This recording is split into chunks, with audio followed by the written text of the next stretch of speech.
Hello friends, welcome to my YouTube channel Rajveer education academy. आज हम पढ़ेंगे चैप्टर 8 त्रिकोणमितीय। और इस चैप्टर के क्वेश्चन को सॉल्व करने से पहले हम इसके बेसिक कॉन्सेप्ट को समझेंगे। तो यहाँ पर त्रि का मतलब होता है तीन, त्रि मतलब तीन कोण, और मिति का मतलब होता है मापना, तीन कोण को मापना। और हमारे पास जो तीन कोण होते हैं वो त्रिभुज में होते हैं। तो हम इस चैप्टर में त्रिभुज की तीन भुजाओं के बारे में अध्ययन करेंगे। हमारे पास जो त्रिभुज है एक समकोण त्रिभुज है। और समकोण त्रिभुज का मतलब क्या होता है कि जो बी कोण है ये 90 डिग्री का होता है, और वह कोण जो 90 डिग्री का वो समकोण कहलाता है। और इस 90 डिग्री के सामने वाली जो भुजा है ये AC, ये हमारी कर्ण कहलाती है। और ए के सामने वाली जो भुजा है ये BC, ये हमारी लंब कहलाएगी। और ये AB हमारी आधार कहलाएगी। और ये एक समकोण त्रिभुज है और इसमें तीन भुजाएं हैं।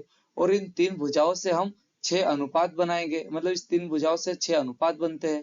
तो पहला अनुपात है हमारे पास लंब अनुपात कर्ण। ये जो दो बिंदु है ये अनुपात को दर्शाती है। और हम अनुपात को बटे में लिखेंगे यहाँ पर, और सभी अनुपातों को हम बटे में लिखेंगे।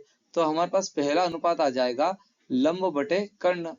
त्रिभुज में हमारे पास जो लंब है ये BC है और कर्ण हमारा AC है।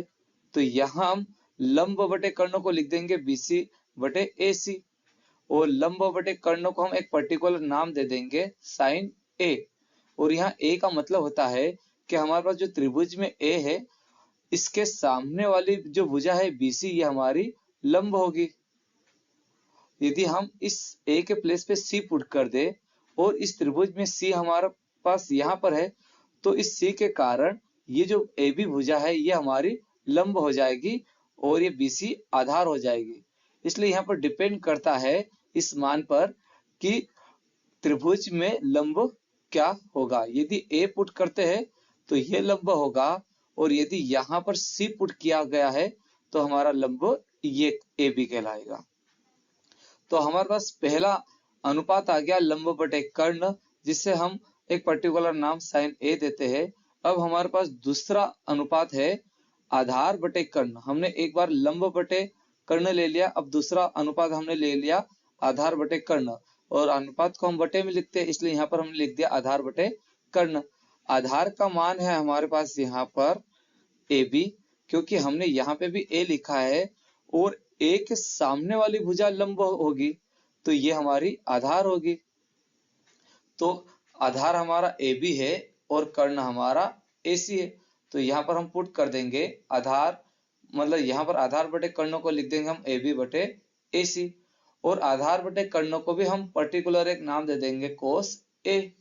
अब हमारे पास तीसरा अनुपात है लंब बटे आधार। हमने एक बार लंब बटे कर्ण लिख दिया, एक बार आधार बटे कर्ण लिख दिया। अब हमने यहाँ पर लिखा है लंब बटे आधार। तो यहाँ लंब बटे आधार का मतलब है कि लंब हमारा यहाँ पर BC है और आधार हमारा AB है। तो हम लंब बटे आधार को लिख देंगे BC बटे AB। और इस लंब बटे आधार को हम एक पर्टिकुलर नाम दे दिया tan A।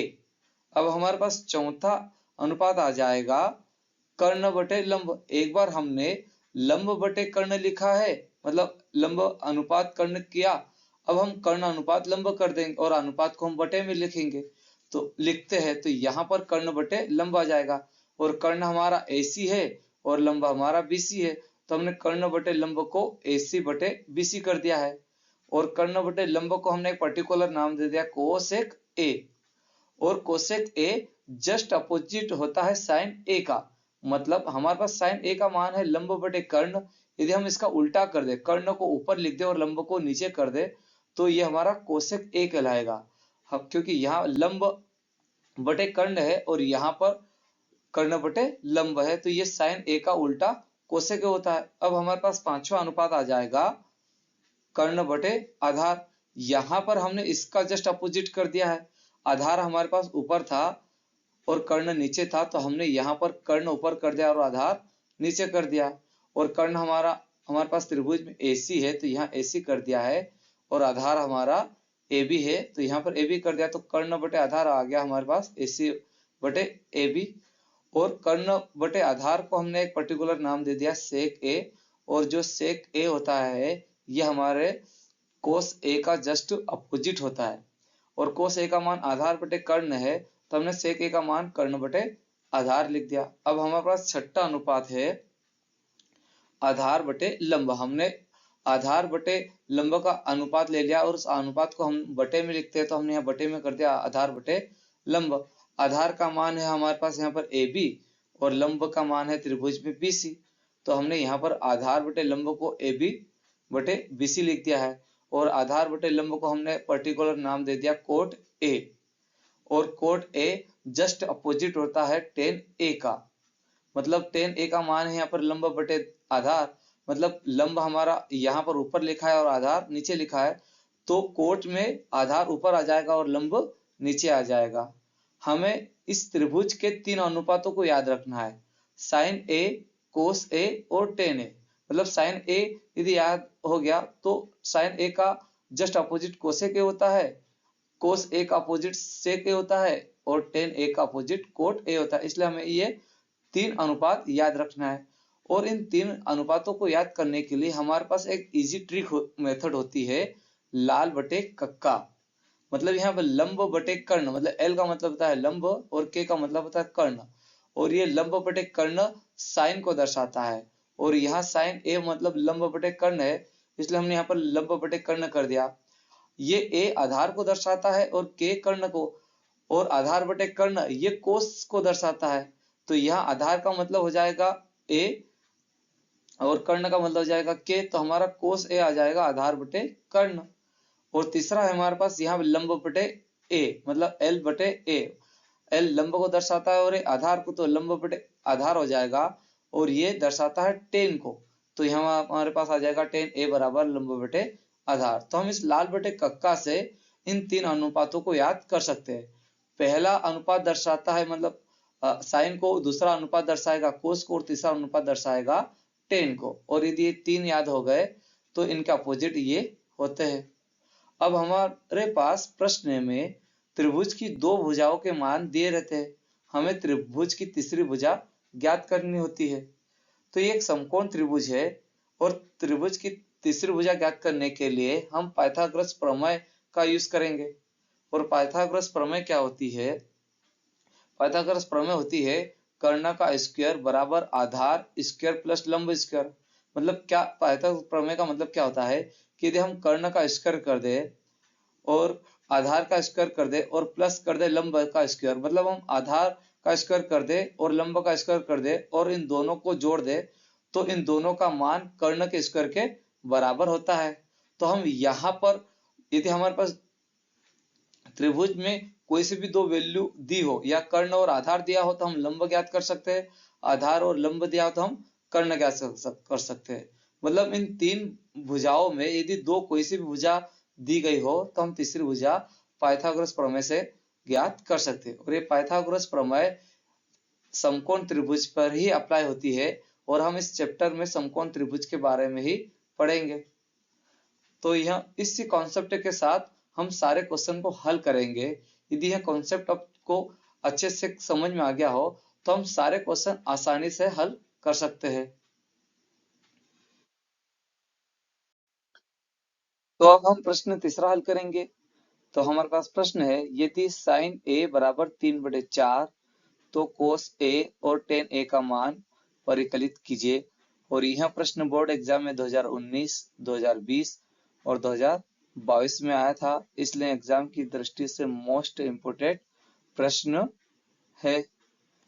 और हमारे पास प्रश्न में साइन ए बराबर 3/4 दिया है, मतलब यह त्रिभुज की दो भुजाओं का अनुपात है, और हमें कोस ए और टेन ए ज्ञात करना है, मतलब कोस ए और टेन ए का मान ज्ञात करना है। इसके लिए हमें त्रिभुज की तीसरी भुजा ज्ञात करनी होगी।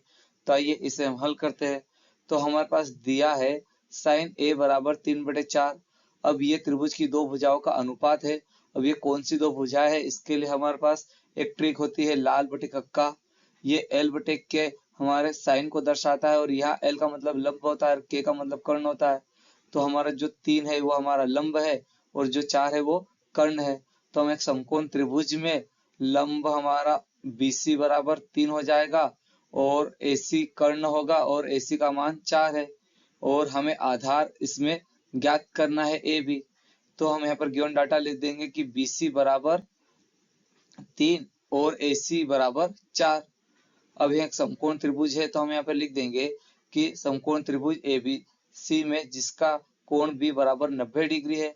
ये जो सिंबल होता है ये समकोण को दर्शाता है और इसमें जो B कोण है ये 90 डिग्री है और 90 का मतलब एक समकोण त्रिभुज है और 90 की सामने वाली भुजा हमेशा कर्ण होती है। और इस समकोण त्रिभुज में हम पाइथागोरस प्रमेय अप्लाई करेंगे और उस पाइथागोरस प्रमेय से हम तीसरी भुजा आधार ज्ञात करेंगे। तो हमारे पास पाइथागोरस प्रमेय है कर्ण का स्क्वायर बराबर आधार स्क्वायर प्लस लंब स्क्वायर। हम यहाँ पर हमारे पास कर्ण हमारा त्रिभुज में AB मतलब AC है तो हम कर्ण के प्लेस पर AC पुट कर देंगे। तो यहाँ AC का स्क्वायर हो जाएगा बराबर का बराबर आधार हमारा यहाँ त्रिभुज में AB है और तो यहाँ आधार का स्क्वायर है तो हम यहाँ AB का स्क्वायर कर देंगे प्लस का प्लस। लंब हमारा BC है तो यहाँ हम लंब के प्लेस पे BC पुट कर देंगे और उसका स्क्वायर कर देंगे। अब हमें यहाँ पर AB का मान ज्ञात करना है इसलिए हम यहाँ वैल्यू पुट कर देंगे। AC हमारा कर्ण होता है और कर्ण यहाँ पर 4 है तो हम AC के प्लेस पे 4 पुट कर देंगे तो 4 का स्क्वायर हो जाएगा बराबर AB का मान ज्ञात करना है इसलिए AB का स्क्वायर कर दिया प्लस का प्लस और BC हमारा 3 दिया है तो यहाँ BC के प्लेस पे हम 3 पुट कर देंगे। अब यहाँ पर 4 का स्क्वायर इसका मतलब 4 का स्क्वायर 16 हो जाएगा और यहाँ 3 का स्क्वायर 9 होता है तो हमारे पास 4 का स्क्वायर 16 आ जाएगा बराबर का बराबर आ गया AB स्क्वायर का AB स्क्वायर कर दिया प्लस का प्लस और यहाँ पर 3 का स्क्वायर 9 होता है इसलिए हमने 9 कर दिया। अब हमें AB का मतलब AB का मान ज्ञात करना है इसलिए हम प्लस 9 का पक्षांतर करेंगे। यहाँ प्लस में है बराबर के इधर आएगा तो माइनस में आ जाएगा तो हमारे पास AB स्क्वायर बराबर आ जाएगा 16 माइनस 9। हमने यहाँ पर क्रम भी चेंज कर दिया और 9 का पक्षांतर भी कर दिया और 9 प्लस में था बराबर के इधर आया तो माइनस में आ गया। अब हम 16 माइनस 9 करेंगे तो हमारे पास AB स्क्वायर बराबर 7 आ जाएगा। अब हमें AB का मान ज्ञात करना है इसलिए हम स्क्वायर हटाएंगे और AB के ऊपर से हम स्क्वायर हटाएंगे तो बराबर के इधर जो 7 है ये करनी में चला जाएगा तो हमारे पास AB बराबर आ जाएगा करनी 7। ये हमारा आधार का मान आ गया इसलिए हम यहाँ लिख देंगे करनी 7। अब हम प्रश्न के अकॉर्डिंग cos A और tan A का मान ज्ञात करेंगे। तो cos A का मान ज्ञात करने के हम लाल बटे का ट्रिक का यूज करेंगे। तो यहाँ पर जो A बटे K है ये cos A को दर्शाता है तो यहाँ cos का अनुपात आ जाएगा आधार बटे कर्ण। तो यहाँ लिख देंगे अतः cos A बराबर आधार बटे कर्ण। आधार हमारा AB है और कर्ण हमारा AC है तो यहाँ पर आधार का मान करनी में 7 है और AC का मान 4 है तो हमारे पास cos A बराबर आ जाएगा करनी 7 बटे 4। अब हमें tan A का मान ज्ञात करना है और यहाँ पर लंब बटे आधार tan का अनुपात होता है तो यहाँ tan A आ जाएगा लंब बटे आधार। लंब हमारा BC है और आधार हमारा AB हो जाएगा और यहाँ BC का मान हमारे पास 3 है और AB का मान हमारे पास करनी 7 है तो यहाँ हम tan A का मान आ जाएगा tan A बराबर 3 मतलब लंब हमारा 3 है और आधार हमारा करनी 7 है। यहाँ पर लंब हमारा 3 था और करनी 7 हमारा आधार है तो यहाँ tan A का मान आ जाएगा 3 करनी 7। ये हमारा आंसर है। आई होप कि वीडियो आपको पसंद आया होगा। यदि मेरा वीडियो आपको पसंद आया है तो प्लीज मेरे वीडियो को लाइक करें, सब्सक्राइब करें और शेयर करें। धन्यवाद।